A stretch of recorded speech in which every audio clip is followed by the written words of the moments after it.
Welcome back to the Daft Podcast, everybody. This is the Daft Dark Series Episode 3, or Episode 30 of the Daft Podcast in general. Welcome, everybody. Welcome, newcomers. Welcome, all the countries around the world. Hey, by the way, before we really start, I just want to say, UK and Australia, Australia, you're falling behind. And, I want to start another war right off the bat because we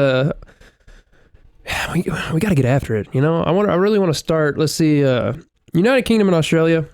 Let's do this. Let's do a battle between who can have the most iTunes reviews. Then we'll see what happens. Australia, we're not trying to chastise you or anything, but you're getting laughed at. So on there, if you're gonna. If you're actually going to do it, which I assume you will, because I don't know if you are allies or enemies. I don't know. Let's see. But well, they're basically the same country, except Britain is like America, and Australia is like British Texas. All right. Well, if you're going to if you're going to do that, which you will, go out there and whenever you do an actual review and give us the 5 stars, just say which country you're from. That's it. And you're following instructions because, we may bless you. So, without further ado, I've been wanting to say that for like 4 episodes and I kept forgetting. And it just like collectively, like as I was watching the statistics, it was like UK, Australia, UK, Australia, UK, Australia. Whenever you said I've been wanting to say that for like 4 episodes now, I'm like, what? Without further ado? No. It's like, why did you want to say that so bad? So, guys, for today, I actually feel compelled 100% to say viewer discretion is fully advised today. Yeah, he gave me a brief rundown of our material. Because I'm gonna tell you right now. I was watching this, watching the documentary on this and reading the material on it and whatnot and taking all my notes and shit like I do. And I can tell you right now, my jaw was on the floor the entire time. And actually, I know that's just a saying, but like for me, I'm like, why do people like what surprises people? Why is their mouth open like in shock? Like, oh my God. I'm like, that's such like a bitch thing, Like, I don't know. I don't get it. I get it. Yeah, I get it. Yep. Okay, because watching the documentaries and the footage that I was watching leading up to the show today, but I'm blown away. Like, I'm almost fully speechless if I didn't take notes. So, what are we talking about today, ladies and gentlemen? David Parker Ray, the Toy Box Killer. And did he kill? Yeah, he did. Well, we'll get into the specifics. Okay, we'll get into it because there's a let me just say there's a lot of bullshit in this episode. Yeah, we're gonna get knee deep into some stuff. Yeah, and not knee deep into what you would normally want to be knee deep in. So, what do I want to be knee deep in? Is there anything you'd want to be knee deep in? Actually in? Like a children's ball pit, probably. Okay. Actually, I'd like to be neck deep in one of those, but none of them are deep enough. You gotta lay down and disappear. Play Houdini in the ball pit of children. The ball pit of children. The ball pit of children. We just act like Sheldon since I get compared to him all the time anyway. Bazinga. All right, so let's just jump right the hell into it. And by the way, guys, for the video viewers, Baby Buddha over here's got swag. He amped it up. He told me he wanted to be a little more dressed for the occasion of this show, and honestly, he's missed the mark a little bit for today's show. But I was gonna say he's not really fitting the vibe, but it's what he wanted. Yeah, it's what he wanted. And I mean, we don't pass judgment. He wanted the hat. He wanted the chain. And he's balling out. He wanted to ball out, but I was on a budget, so he's balling on a budget. So, when I pay the bills and he's like my child, this is what happens.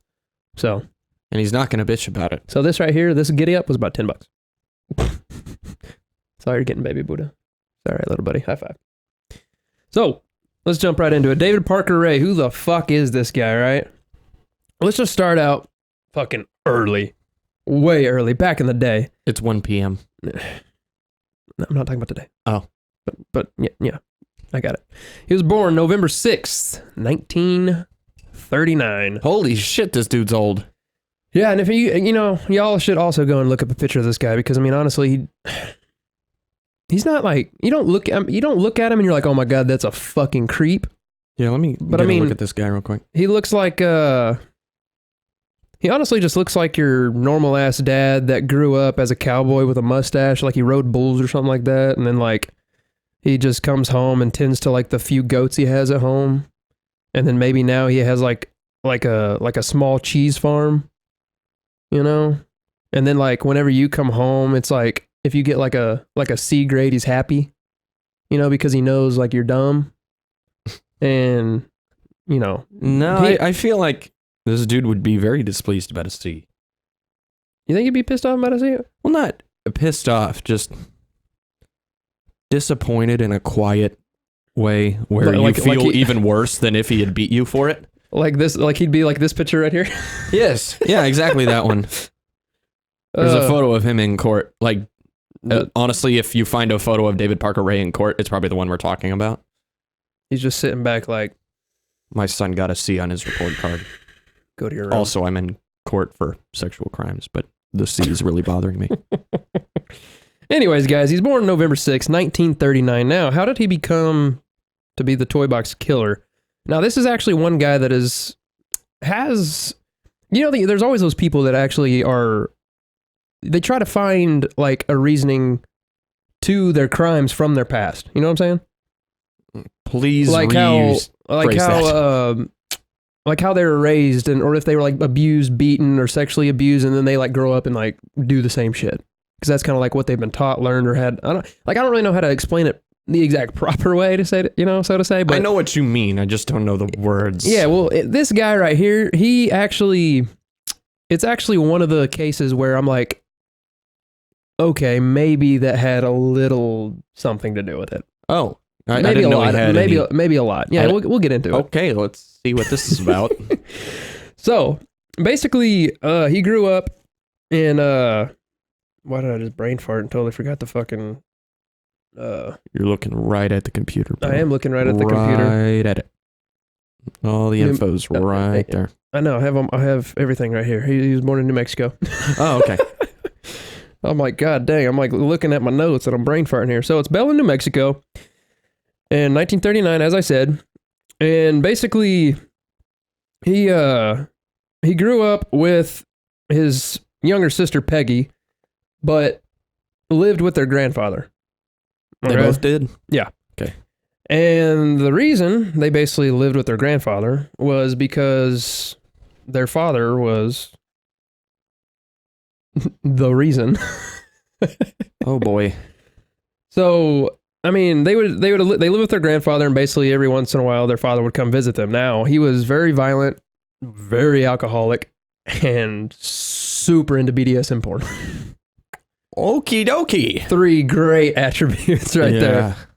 And alongside with having that just alone in itself, I mean, whenever he went to school, high school more specifically, he was very shy and he got bullied a lot.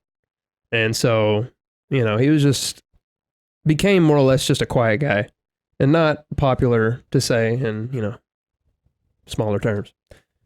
But what started the whole process in making him the way he was when he was with his father. His father would basically, like the fun hangout, like if you have fun hangout time with your parents at all, you go have breakfast with your mom, or depending on if you're over 21 or not, you go have a beer with your dad, or like I do, go watch the fights with my, whatever. Yeah.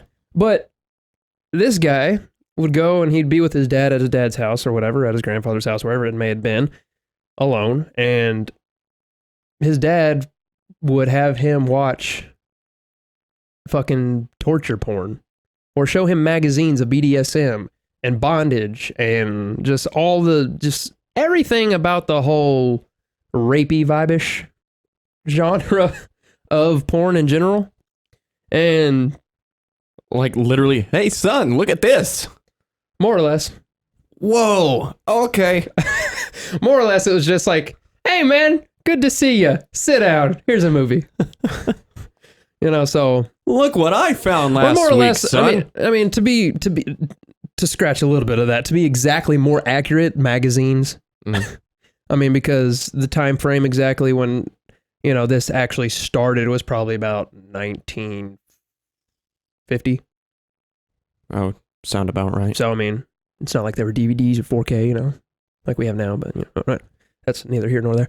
But I mean, another thing too that also contributed was also his aunt, and I didn't find for some fucking reason whether it was his mom's sister or his dad's sister. But if I had to guess, it would be his dad's sister. Because I have a feeling this runs in the damn family. But so his aunt would babysit him every once in a while, and she would basically force him to, I mean, not exactly torture her, but basically, bondagely fuck her. What the fuck?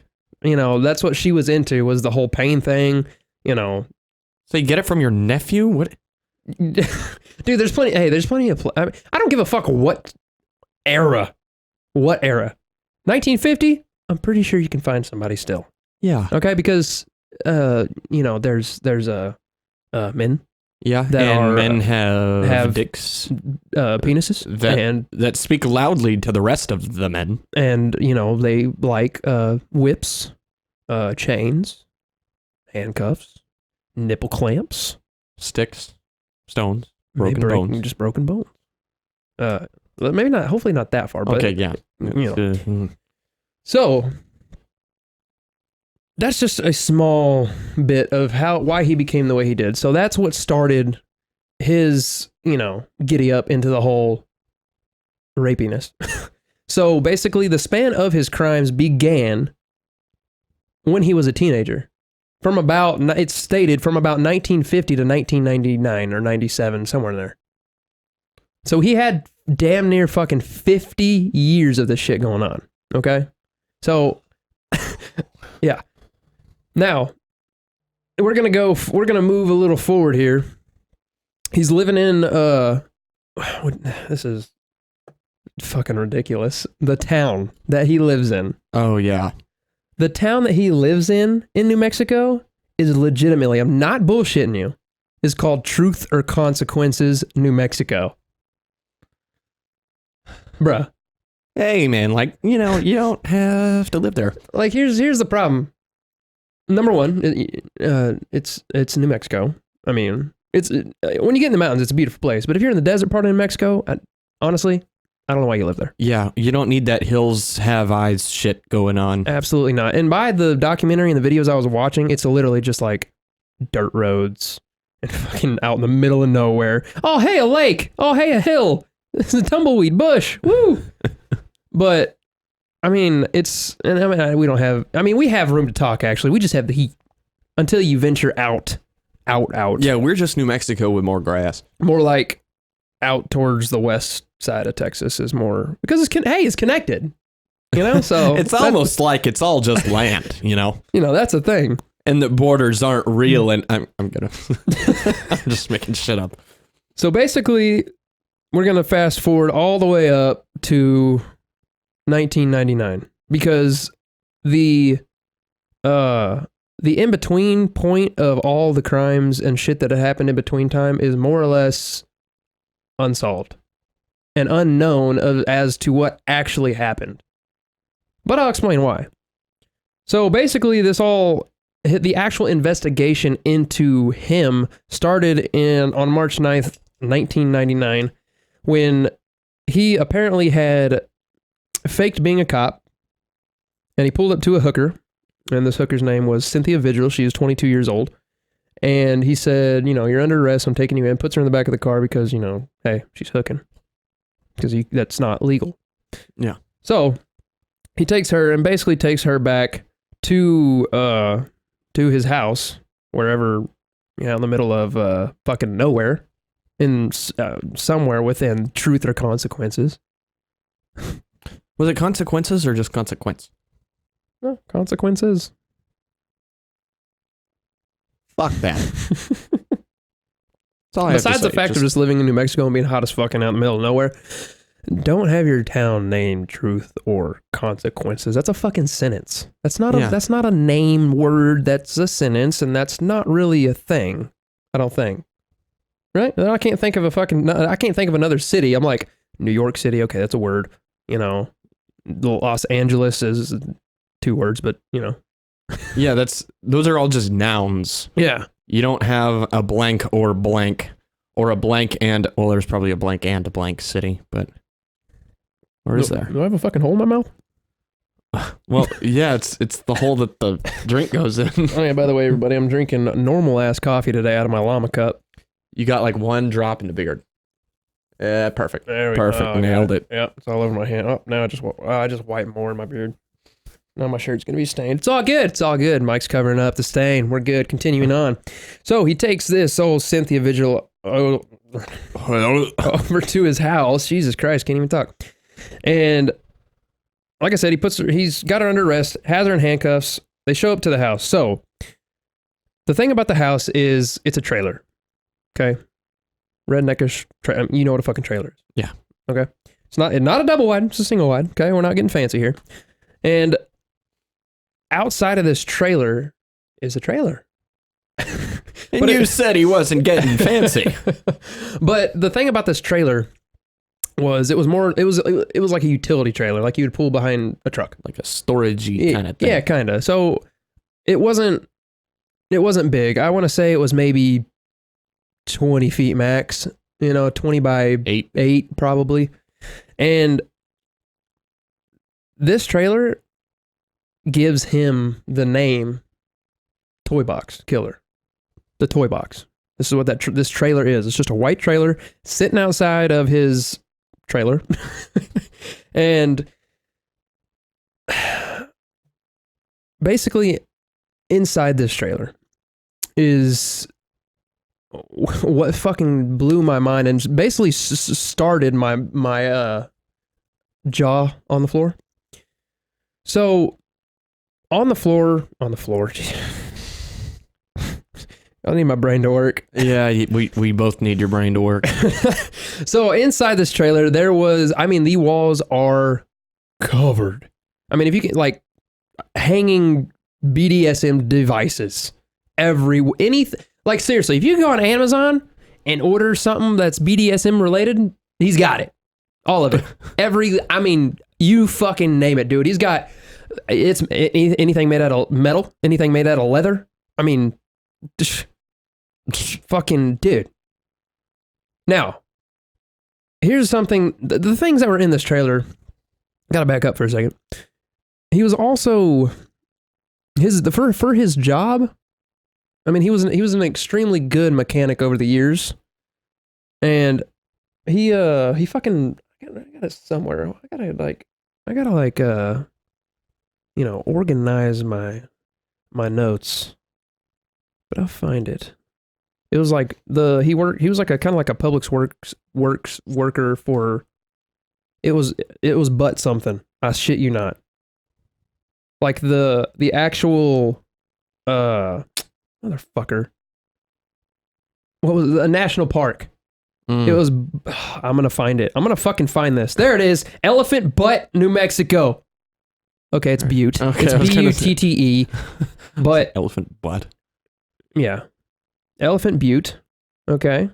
Now he was just a worker for this state park. So they even showed in the documentary like how he made all these handmade things like a snake catcher and what have you, just out of random shit. String, tape, pipe, whatever. He can make it. He's a fucking MacGyver ass, all right? Reminds me of the way that Dave the Barbarian made a megaphone. Oh, that's nice. Yeah. That's cool. Thinking quickly, Dave the Barbarian made a megaphone out of nothing but a squirrel, some string, and a megaphone. What, you don't remember that? No. Well, anyway, yeah. So anyway, what I'm trying to say is David Parker Ray's a little bit like Dave the Barbarian and his megaphone. Yeah. All right, moving on. Yeah. Anyways, so the point that I'm getting at, being so mechanically inclined, he, alongside with all the BDSM and torture devices he had, purchased, obviously, he had a bunch of devices also that he had made, such as ankle spreaders, for example, made out of, piping and shit. And he had everything specifically labeled. I mean, it's literally said ankle spreader. It said from 24 inches to 41 inches. Like everything was labeled down to a T, down to the inch, centimeter, you name it, for whatever he made them for.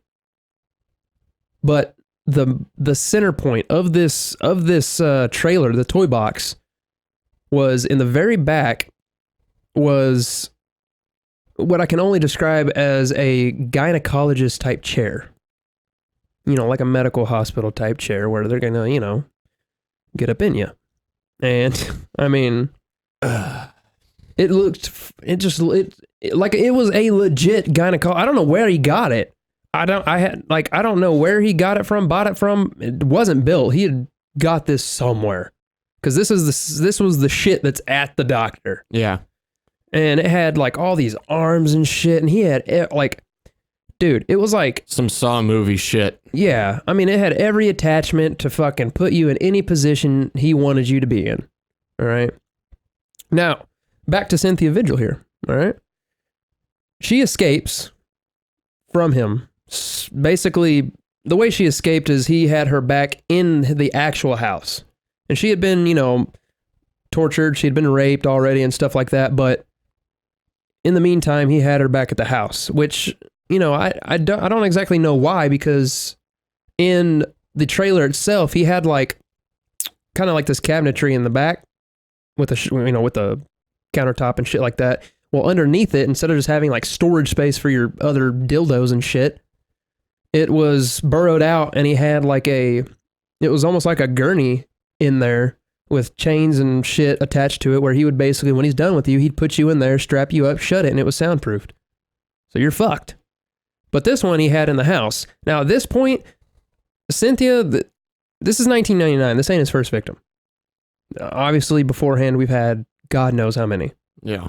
But when she's in the house, you can tell after the cops had actually gone in that there was definitely a fight. Fight ensues. Shit's broken inside the house. The lamp's broken, glass everywhere. Somehow she had defended herself to actually get out and run away. And this woman had run down the street somewhere and ended up at some house. And she's butt-ass naked. No clothes, nothing. Screaming bloody murder. Gets to this house. A woman answers the door. She's, pleading her case. She's been raped, blah, blah, blah, blah, blah, blah. So that girl calls the police, tells them what she's told them. And at this point is when the investigation fully ensues. They're like, all right, got a rape victim. Let's go figure this shit out. Well, they can figure out who it is and everything, and they find out where his house is. And boy, they go inside, and of course they have a warrant, because we got to be fully legal here. But of course they have a warrant. Yeah, a naked woman just ran away saying that she came from that house. So they start the investigation, go inside the house, and there's broken shit everywhere. There's the bucket of shit and piss that he's forced her to go to the bathroom in, just dumped over all over the floor. Like I said, the glass is broken from the lamp all over the bed. It's as if she threw it at him and busted. And I don't know. It's not really said what happened to him, where he went like after that period exactly. But they start searching the house. They find out, he's got kind of some sexual shit in the house. They find some fucking dildos, some pictures, and God forbid, I really hope none of these were actually for him. Actually, I do. I really hope like some of the shit, because I'm going to talk about some shit that he actually used. But like, I mean, quite large dildos, down to small. But for the most part, everything in the videos I had seen were quite large. Like, hey, there's no dick out there that size, unless you're Mandingo. I just don't get the point of using a dildo. I don't know. I mean, like, what? I mean, obviously, what do you get out of any of this? Because it's fucking sick and twisted, but, like, just why even have them, you know? Well, we're going to get to why. Oh, boy. Oh, like I said. Oh, boy. What I'm getting at is I'm hoping that, you know, he had a lot of these shoved up his own fucking ass, but probably not because they were, you know, in other people. But they found dildos and they found, you know, VHS tapes, which at the time wasn't really, okay, he's got videos. Cool. Well, upon further investigation of the actual trailer, once they had, you know, gone from the house and then, oh, hey, there's a trailer, open it up, holy fucking shit. There was actual recording equipment, audio recording equipment, video equipment, like shit to actually record these engagements. And now they're like, oh, I wonder That's what these those videos tapes are. Now the thing is they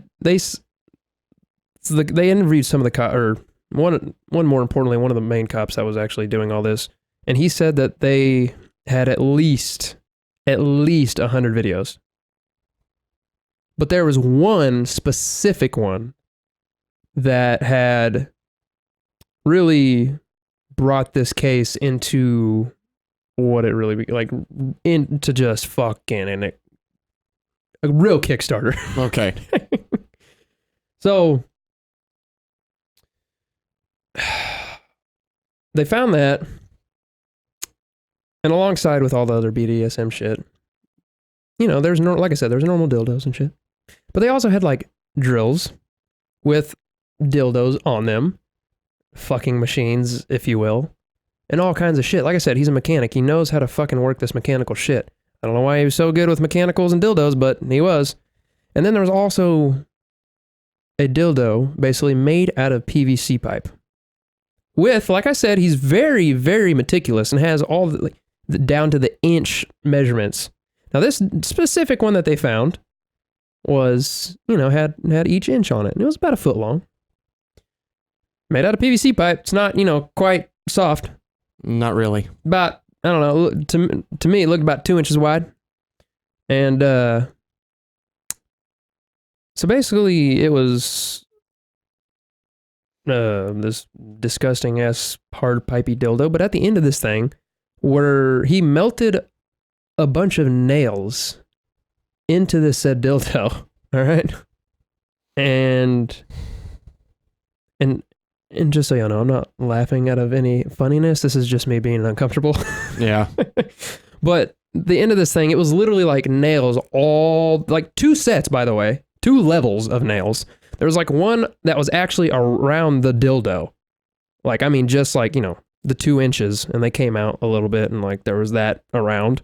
And then there was like another one that stuck out probably 4 inches from the dildo itself. And there was like that set. So basically, it just came down to, he would basically work this bitch in until he fucking started tearing your legs apart, essentially, and your, you know, undercarriage. So. Undercarriage? And the inside, for that matter, because the bitch is a foot long. Yeah, that too. Which I don't know how far, you know, things can go. I know girls are different. If you can take a foot long, whoa, hey, you ain't gonna get nothing out of me. So let's just like, dude, if you're able to like normally take, I'm just sorry, dude. If you're normally able to take a foot of cock, damn, I am not the one you're looking for. Dude, hey, take me off the book. Take Ian off the book. I've never seen his dick, but I know this motherfucker ain't packing a foot. All right? Or else it'd be sticking out of your shorts currently.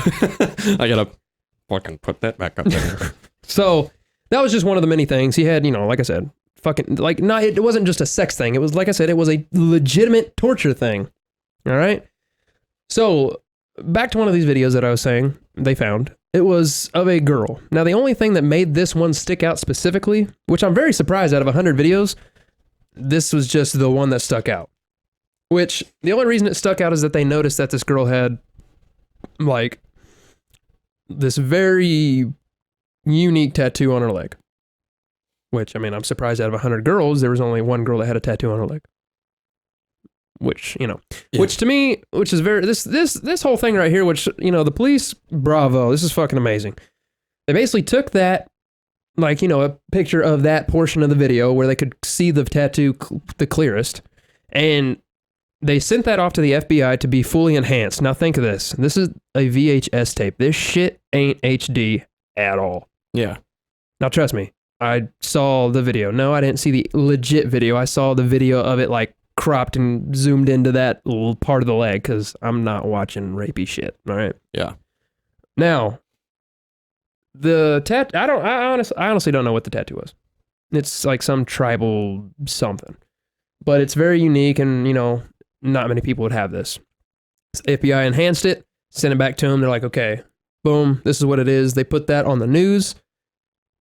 And now this is where it gets a little crazy. There was a girl that had saw the tattoo on the news, and hey, why is my tattoo on the news, right? She didn't know why. Had no fucking clue as to why her tattoo is spread across the news in New Mexico with the FBI trying to find this person that has this. She doesn't remember this. Let me tell you why, all right? Because specifically, this David Parker Ray, I don't know how he had fucking access to buy half the shit he did. Like I'm saying, like the gynecologist chair and all that shit. Yeah. I have no fucking idea. But alongside with the gynecologist chair, he also had access to sodium pentothal and phenobarbital, which is what he would give his victims. Which, if you guys have no idea what that is, because I'm going to be straight up, I have no fucking idea. But the little bit that I do know, this makes you incoherent, not remember a fucking thing. Basically, it makes you forget who the fuck you are for a good while, where you are, what your intentions in life are, anything, your fucking name, and then you wake up at home and you continue your life. Essentially. Okay. Well, I mean, I guess that's a good thing.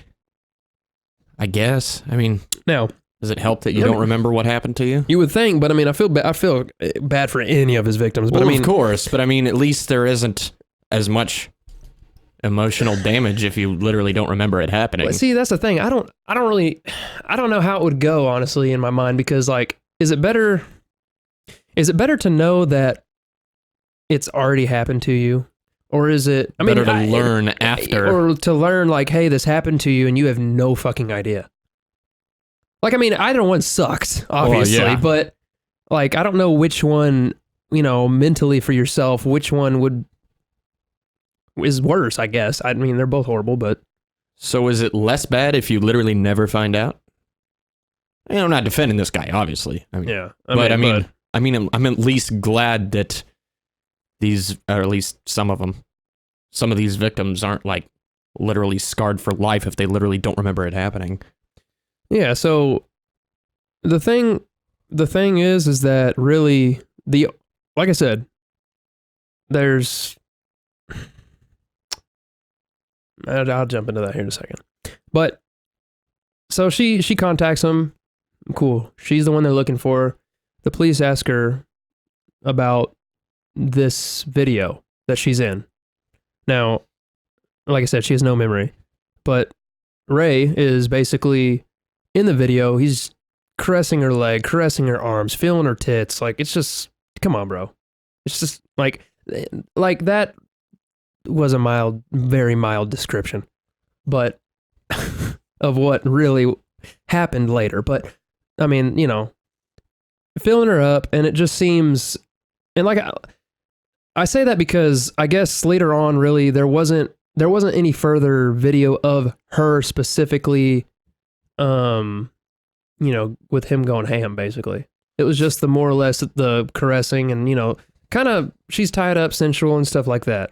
Okay, is how it seems. It doesn't seem too out of order, really.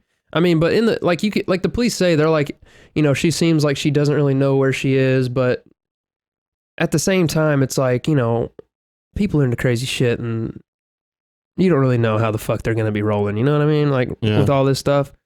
And I only say that because we'll get to how this turns out and how it's seen by the courts. So they're talking to her about, this shit. She has no fucking idea. And as they're questioning her, she says that she's basically, for the longest time that she's been able to remember, I think like it's been a couple years at this point. But she says that she's always been scared of like handcuffs, duct tape, like, these bondage kind of things, more or less household kind of sounding shit. I mean, not that handcuffs are household, but duct tape and, whatever, roping, tying up shit, whatever. And she has nightmares and stuff like that. And she's never known why. Absolutely no fucking clue. So does this fear predate this happening, or no? This fear, it had to have been after, because it wasn't her entire life. She just started having these at some point. Well, then never mind about the no emotional scarring thing then. Because this also goes along the lines of like how insane the mind is, because she was on drugs, has no fucking recollection, but yet somewhere in there, it's there. It's stuck. You know what I mean? So as the police are questioning her more and more and more and more and more, she's starting to have small flashbacks, kind of more or less remembering bits and pieces. She obviously has to sit down and watch the video and like, hey, is this you? And it's her.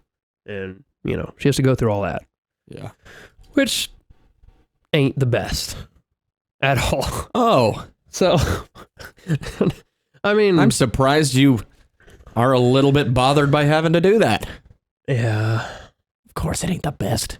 I know. I'm going to say some weird ass shit, dude, because like I said, my jaw's on the floor. Yeah. And I don't like, we don't like rape, for one, at all. Yeah, we're kidnapping, killing, we're not into this shit. And let the Daft podcast go on record saying that we are very anti-rape around here.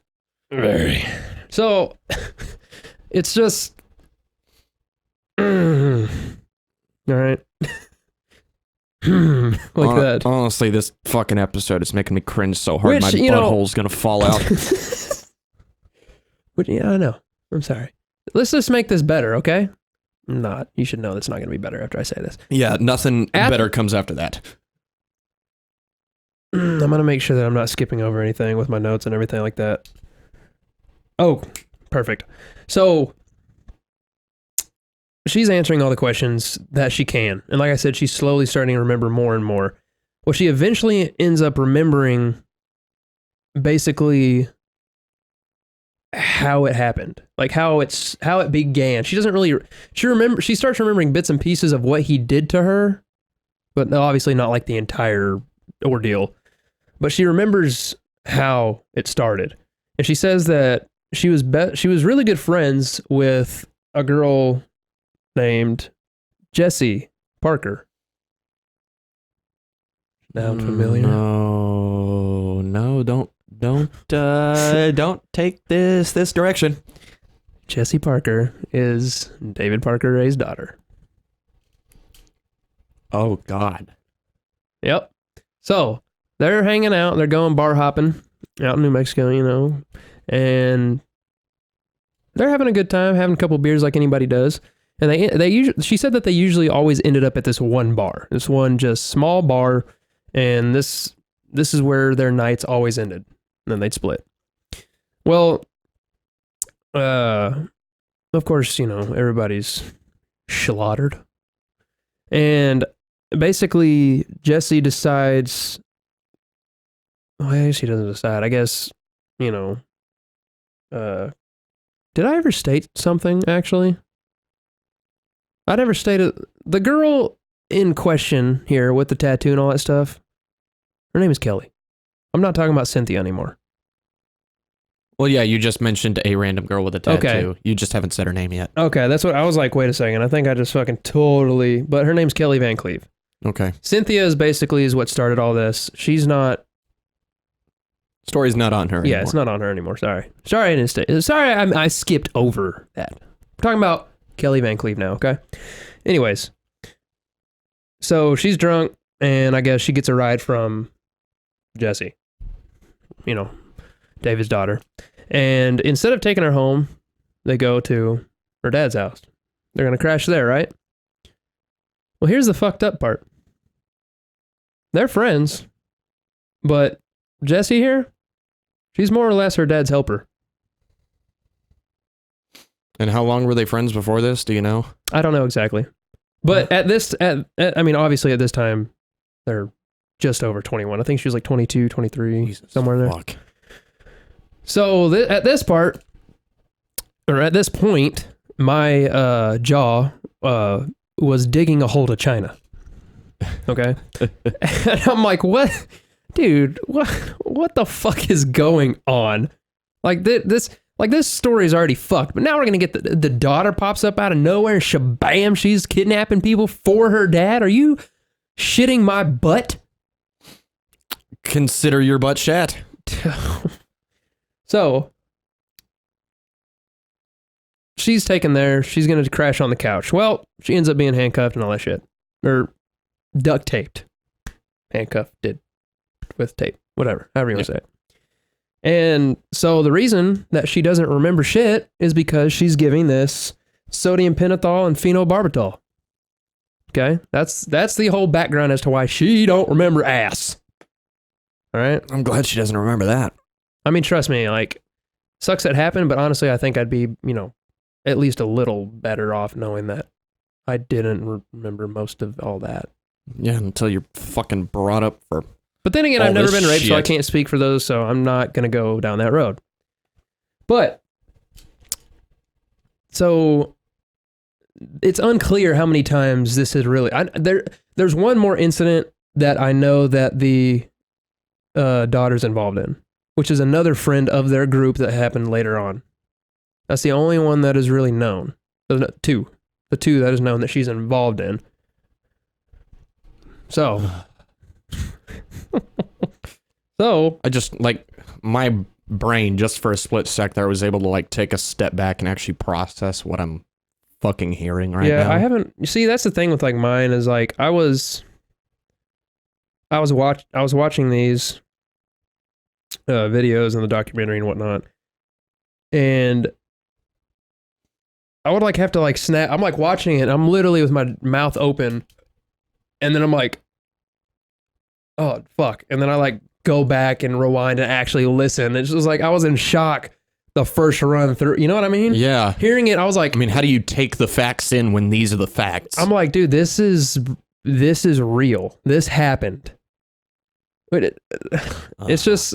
Like I said, this goes back to one of the other Dark episodes where I said, it was on the first Dark episode of the Dark Web where I was like, you know this shit happens, but you're really like, oh no, it's just a story. It's a scary story kind of thing, But then you find out that this is real shit, and you got real evidence and video and audio and fucking script of this shit, and you're like, oh. Yeah. I mean, literally, I have not seen movies this fucked up before. And those were, like, made to be fucked up, and they're not real. Mm-hmm. And this happened. Yep. So, this is where we are. Now, there's not too much on the daughter, but she does eventually get held in prison for a little bit. Okay, so there is a conviction there at least? There's not... I can't, like... No, my apologies. That I didn't go off on his daughter so much. Okay. But all I know is that either she's free or she's about to be free. I'm going to look into that while you keep going. Okay, cool. Because, yeah, I can't... There was something... She wasn't fully convicted or something, like there wasn't enough evidence. There it is. Inconclusive evidence, there we go. Say. So, yeah, go ahead and check that out real quick. I don't have too much on her. But, I mean, this Kelly girl ends up, going through the whole shebang. She's still telling the cops what she knows. And once she basically gets to the point of remembering as much as she possibly can and as much as the cops can actually question and have her remember, and, the full output of her memory that can even come up out of wherever. Once they have her full story to the best of her ability, they decide that they're fully going to go into court, take him to court with it and all that stuff. So he is, taken in.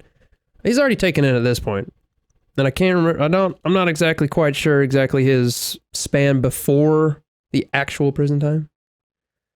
But he was being held, and they take him to court, and basically they throw out the evidence of what she has. And they put in, the videos there. They show the video, and she tells them everything that she's got and everything that the police, have. I mean, everything they've come up with, what they found, and shit like that. But here's the problem. The problem here is that, like I said, there's video, audio, whatever, evidence of there being more victims. Okay?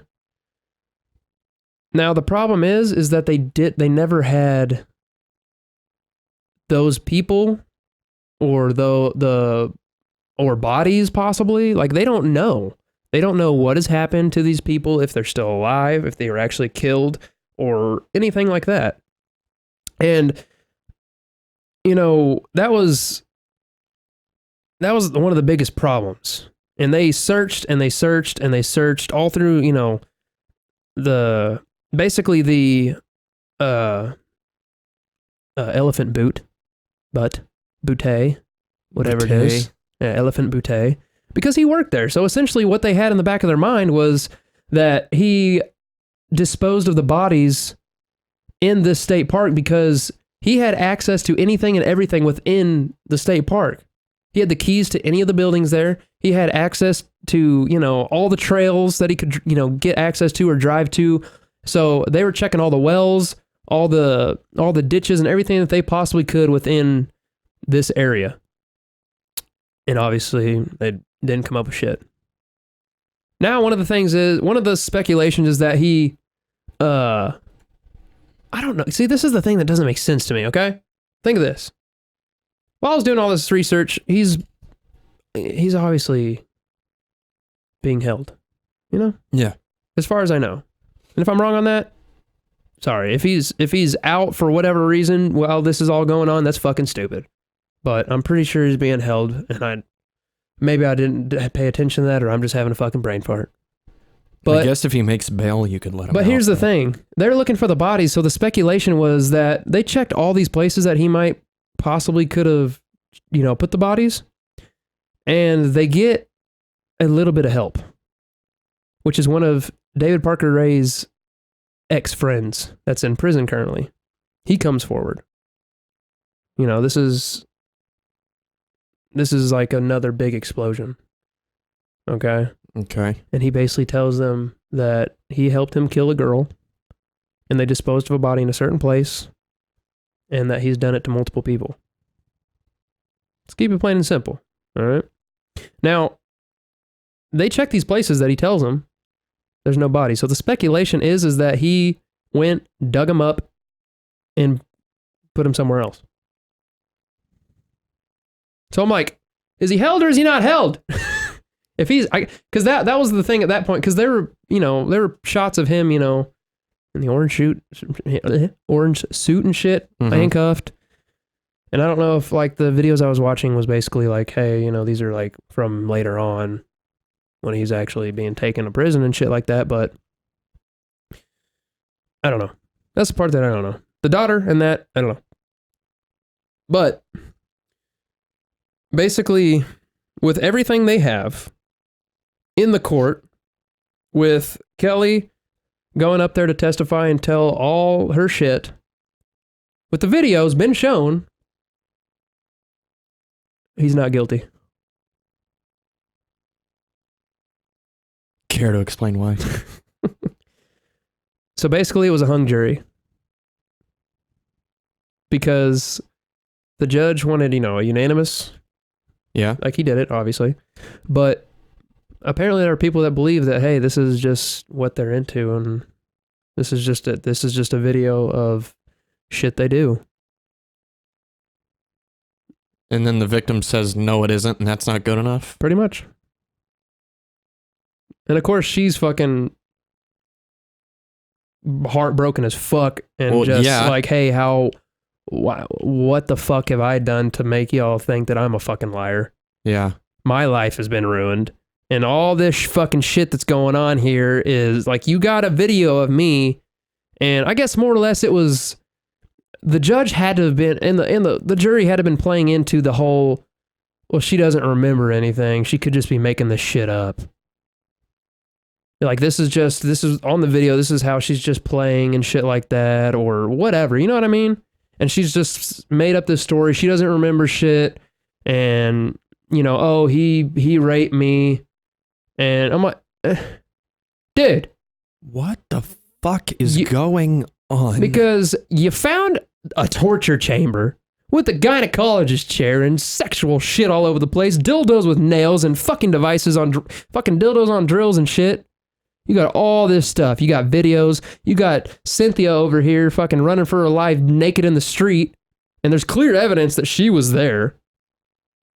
And then you find the video of this girl, you find her, she gives you all this information that she may not remember fully, but yet it's exact to what, is going on with the trailer and the drugs and fuck, you know what I mean? It all makes complete sense. But yet he didn't do it. Now. That makes me fucking sick. I'm gonna be straight up. Oh, I was watching it, and I'm like, are you fucking kidding me? So, we'll continue. Where are we at right now? Where are we looking? 40-ish minutes, probably. Wait, no, we shot right past 40 minutes. We're at 52 now. Oh, perfect. So, yes, we're gonna lighten it up a little bit. Ish. I sure fucking hope you mean that this time. All right, so check this out. Obviously, they're going to do a retrial. Okay? Because, I mean, hey, there's a lot of evidence here, and she's not going to deal with this. Well, obviously, yeah. So, they go through the whole whoever appealed, blah, blah, blah, how the court system shit's going on. I'm not a lawyer, but they get to another trial, and they have new evidence that they can use.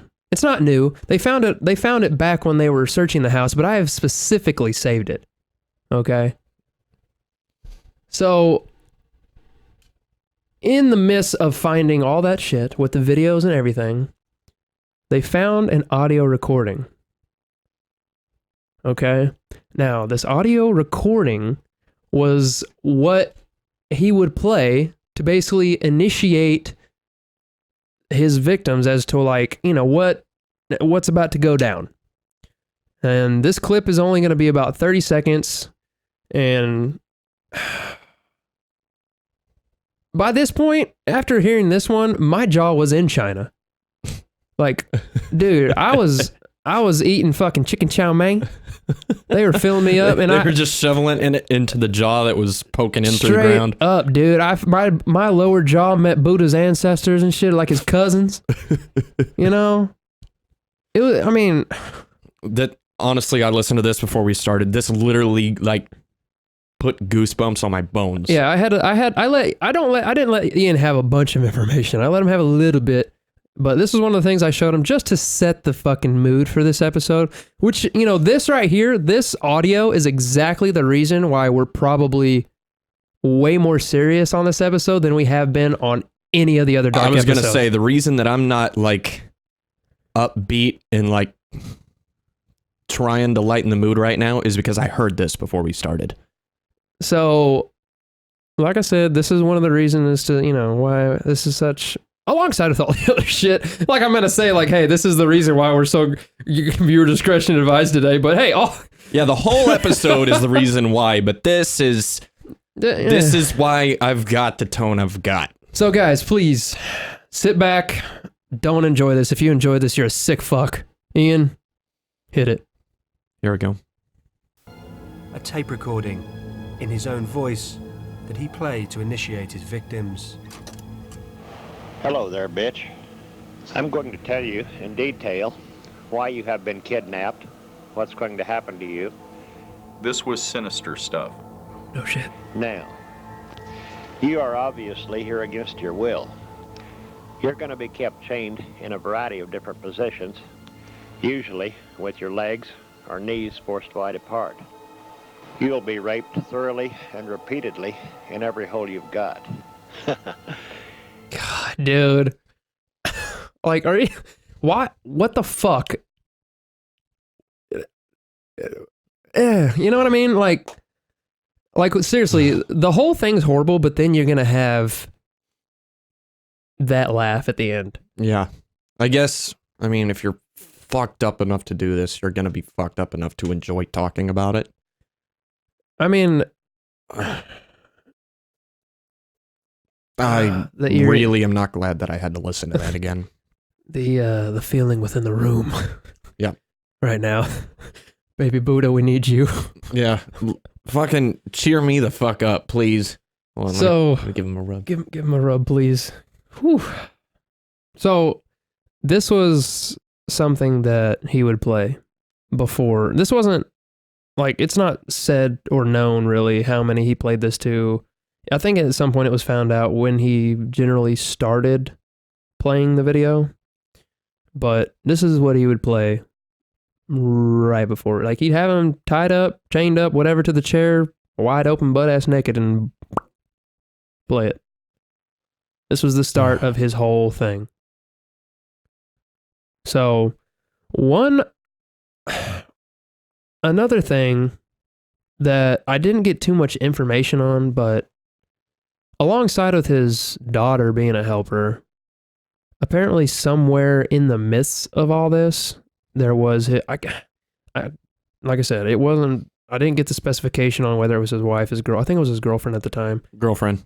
It was his girlfriend, okay. I ran into that whenever I was looking for what happened to his daughter. So apparently somewhere within this tape, and like that's the only really the one clip that I could really find of this tape, but there was more to it. And apparently within the tapes it had said you can only refer to him as master and then refer to his girlfriend as mistress, which if they're on drugs, they ain't gonna be saying nothing.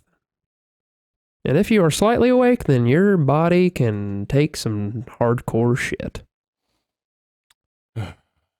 So, and really, I don't. Do you have information on anything that has happened to her?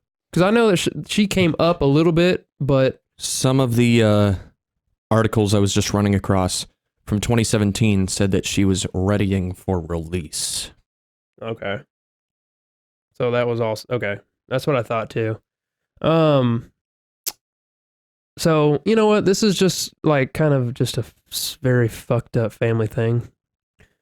But within, with bringing up all the evidence that they already have and bringing up that tape right there, and they played that out loud in the courtroom.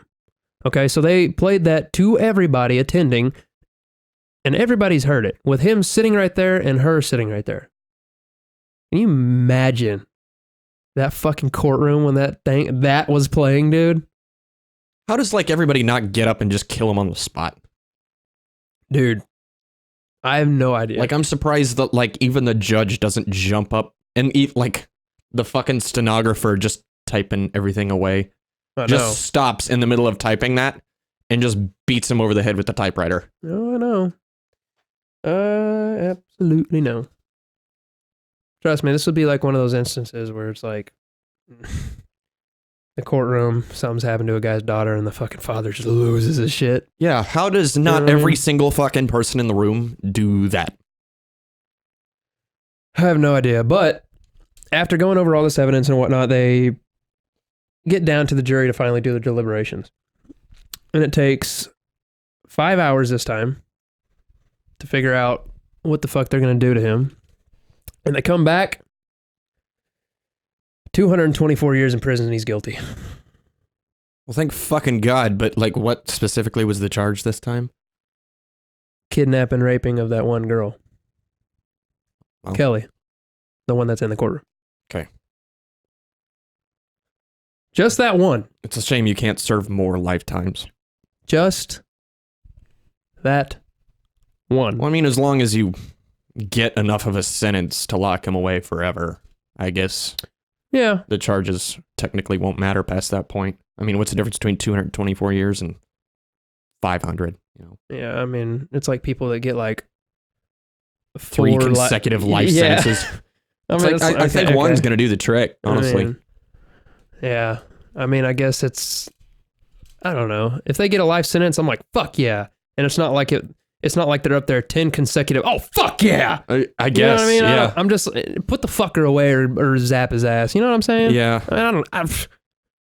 Just keep him out of the world and society itself. Out of the world. Just make it as if he's not there. I could just imagine like a judge just bashing their gavel on the whatever the hell they hit their gavel on. The wood circle. A little wood circle on their, what do they sit at? That's not a desk.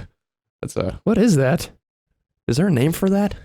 Anyway, I can just imagine him hitting that thing. It's like, guilty. Get out of my world. That would be me as a judge. What time we at right now? An hour. Sweet. And basically you 2 minutes. All right, check this out, guys. We're going to start ending this bitch. Start ending it. Now, it is, like I said, there's not nobody ever has come up with an exact, there's no fucking way you can come up with an exact number of victims. Yeah. Okay. When you got that many. I mean, nobody knows the specific age. It could be from teenagers to, underage teenagers to fucking, who knows? Just kidnapping, drugging, and torturing, raping, you name it. And then they could be alive out there and just not remember shit like this Kelly girl. Mm-hmm. Or they could legitimately be dead, but it is definitely said that there's dead women out there because this ex-friend that was in prison, had said that he had helped him kill at least one time and that he knows that he killed multiple others. So, do you have any idea about how many? Well, the only thing that I have is that it says victims and 3 to 60. I've seen 60, I've seen up to 80. I mean, like I said, there's just not... Because I've seen on this Ready's for Release article, he has told, or at least she reports, that... His girlfriend? Yeah. Okay. Cindy Hendy or whatever her name was. Mm-hmm. Apparently, she has reported that he told her that he's killed at least 40. Whew. So, straight from the horse's mouth. 40 plus. So that, I mean, that's that's the ones he's killed. Yeah. That's not including the ones that are actually out there like Kelly. You know what I mean? I wonder what made him decide kill or release.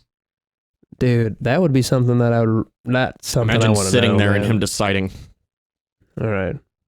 Am I going to kill this bitch? Hello there, bitch. or am I going to release her? I mean, you know what I mean? God, that'd be fucking horrifying.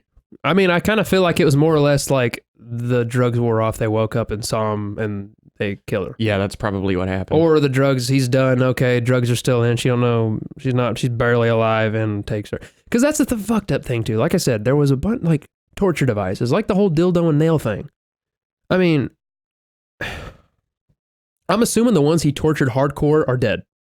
Yeah. Because, I mean, if you were like Kelly, don't remember anything, it means that you weren't physically traumatized. Yeah, but I mean, like, apparently he would like clean them up after whatever had happened. Yeah. And then go take them back to wherever, you know what I mean? Yeah, but if you have fucking nail holes in your inner thighs. You would kind of be alarmed. Yeah, and you would go back and try to find whoever did this, and so obviously you wouldn't be able to do it for 40 years.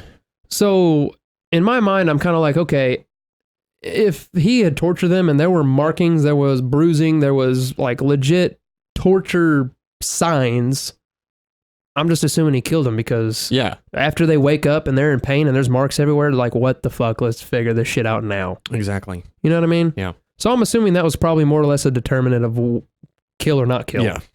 Because if there's physical evidence on the person, you obviously can't release the person anymore. Exactly. So I mean, I'm assuming just Kelly. Maybe that video was true. Maybe he did just touch her and caress her, or he didn't use the stuff that caused damage. Maybe he just legitimately raped her instead of torturing her. Like, who knows what, was like, okay, we're going to torture this one, or I'm going to rape this one and let her go, or like what the level was. I just had to have been a feeling thing. Like, what am I going to do tonight? You know what I mean? It's fucked up, bro. That sounded way too upbeat. How are we going to handle this one? Oh, fuck. So I don't know. It's such an, like, he finally went to prison, but it's like a huge open-ended question. Huge. There's just a bunch of mystery out there. You don't know how many, you don't know who, you don't know what, where. I mean, you know what I mean? Yeah. So here's the kicker. I'm going to end this episode on this news right here, which is on the fuck you note. Oh, so fuck you, dude. This is the most fuck you. I mean, I'm assuming this is this is the oh so fuck you. So he was sentenced to 224 years. Ooh, can I have this one? Bro, hit it. Can I hit you with the fuck you? Here we go. So anyway, the arrest was in 99. We already said that. He suffered a heart attack in May of 2002. He served 1% of his sentence. 8 months. And he got off easy by fucking dying. Of natural causes. Jesus fucking Christ. He didn't even have a fucking chance to, like, get the shit beat out of him in prison. Or him get raped himself. I mean, maybe. But I sure fucking hope so. I hope. Like, seriously. You should have a 12-inch dildo. A 12-inch dildo up your ass, and let's have those little melted in nails tickle your ass. I don't think they'd tickle. No. Yeah, probably not. That was just a fact. But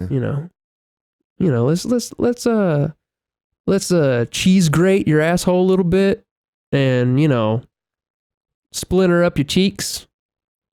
I was always wondering. Well, not always. It's not like I wake up and think about this. But I've kind of asked myself, what's worse, a life sentence or a death penalty? And I've definitely decided whenever I heard that he had a heart attack so early, definitely the life sentence is worse. Yeah. Because I got mad when he died. So obviously, I picked a side. Yeah, because it's definitely, that's the hard thing is that, a lot of people want their, the bad guy to die. A lot of the people within killings, obviously. Yeah. It's not like anybody's gotten the death penalty for fucking, kicking a baby, but anybody that's died, they get the death penalty. Okay, usually you feel pretty damn good. Like, yes, this motherfucker's gonna fry. I mean, they don't fry, they get injected now, but you know what I mean. Yeah. It's a good feeling, but at the same time, I think I'm on the same level as you, is that a life sentence has got to be worse because you have to live out the rest of your entire life with yourself. And the fucked up thing is that I know there's a lot of, like, this also brings up another question, is like, it's like, okay, well, there's a lot of people out there that are just fucking absolutely insane and are sincerely not going to give a fuck their entire life they're in prison that with what they did. Yeah. But I mean, it's just the fact that I'm like, okay, this is just, for example, they killed your mom, your sister, your dad, somebody in your family. Okay. If you have them die, whatever their belief is, that's a fucking easy way out to me. Okay. Yeah. You get to die, your life's over, but the big question, what happens after death, depending on your beliefs? Yeah. And a lot of the times you see these guys doing the whole like down in, you know, the last few weeks or months of their life, they become these huge Christians and all this stuff and blah, blah, blah. I'm going to be saved no matter what I've done. And, you know, it's like, all right, well, think with it what you will, you know, that like me. Okay. Like, see, I mean, everybody already knows I'm a Christian guy. And like, to me, I'm like, okay, there's an afterlife of some sort. If this guy over here is being like, I'm saved and stuff like that, okay, it's a fine line depending on what you believe. Like, yes, anything's forgivable for the most part. And I'm like, I don't even want the possibility of this fucking guy being forgiven and going to the golden gates, dude. I don't know, man. I don't want any possibility. I don't think Jesus accounted for this. Like, I mean, like I said, I'm not a priest. I ain't God. I ain't Jesus. But I like to believe that there's an afterlife of some sort and there's a heaven. And I just don't want any small, slight percentage of this motherfucker being like, saved, forgiven, whatever, and being allowed up there. And I don't fucking care. That's an easy way out, dude. Yeah. Like, you need to be, just sit your ass there and suffer the rest of your life and fucking get beaten the fuck up by the other inmates, because a lot of the inmates, as you hear with people that go to jail, they don't fucking deal with people that fuck with children or, you know what I mean? Do this rapey shit. That somehow even sex crimes are too bad for most felons. Yeah. So, you know, the fact of the matter is he needed to die. I mean, he needed to die in prison, just not that fucking early. He needed to fucking go on for a while, get the fuck beat out of him, get raped himself, something, you know, just really live out the horrors and tortures of himself within his own hell. Yeah, he got off way, way too easy. Way too easy, bro. Way too easy. But that's the story of David Parker Ray. The toy box killer. Yo, straight fuck that guy. Yeah, straight up. And this was actually the first episode I feel like we have not sincerely laughed at also. I mean, this all awkwardness. I'm like, oh. Yeah, I laughed once and I can't remember why. Yeah. So. That joy has left me. It's long since been gone. So. There's the story of the toy box killer. And I don't want to talk about it anymore. Yeah, I'm pretty much done. We're over an hour and we're good. So if you enjoyed that, you're a sick fuck. But if you, we're intrigued by it. If you were intrigued by it, then welcome to the club. Welcome. So the thing that I had done today, and we're not ending this on a Craigslist ad or definitions or anything like that. So, I mean, this is just... We're just a dark episode. Let that fucking marinate with you guys. Simmer a little bit. The only thing that I had is, if you're watching the video, you see the minute snip, is that up there is the only thing that I have to lighten up at least the video. And that's our quote of the day. And allow me to read it. Go ahead, my sir. From what year was this? 1955. 1955, the late great Rosa Parks said this. Nah. Oh, God. That lightened it up probably 5%. Okay, yeah, I want at least one smile from God. you guys. I wanted at least a little bit of something right there. And hey, fucking baby Buddha's wearing a chain and a Thug Life beanie. Come on. Yeah. This little guy right here, come on. Let's remind ourselves that there's some positivity in the world with these right here. And then we can't forget Carl. We got Carl still. Hell yeah, Carl. I mean, fucking Carl. I had to raise him up a little bit because, he was kind of cut off about right here last time. So it's all good. He wanted to be in there a little bit. Sorry it was this episode, bro, but you're good. Yeah. So anyways, guys, that has been episode 30 or episode 3 of the Dark Daft series. And as usual, guys, if you like what you hear, and you do, maybe not this one, but intrigued. Intrigued is the whole main thing. If you like what you hear, guys, on either the dark episodes or the regular episodes, the more comedic ones, the more upbeat, funny ones, go out on the Apple Podcasts app or iTunes itself, and please give us a 5-star review and a actual, typey review. It's just a business thing. We really don't give a shit what you say. Like I said, UK and Australia, hey. Duke it out. Duke it out right now. I want to see it again because last time it was absolutely hilarious watching it happen, like in real time. So, like I said, UK and Australia, go out there. Please put where you're from, following directions, and all the other people out there that are giving us reviews and whatnot. Following instructions are good enough for us, and we may just bless you with a little something, something. And please follow Daft_podcast on Instagram, Colton_Ballinger, or iPasmore over there for Ian. Or we still have the Gmail open, you know, the daftpodcast@gmail.com. And I know there hasn't been much done, but Ian? At Daft Podcast on Twitter. I mean, just fucking follow me and I'll roast you. I don't really, I don't know. Can't get myself to start tweeting. It's not hard. Hey, what do you think about Twitter? Hard. I mean, I'll get to it.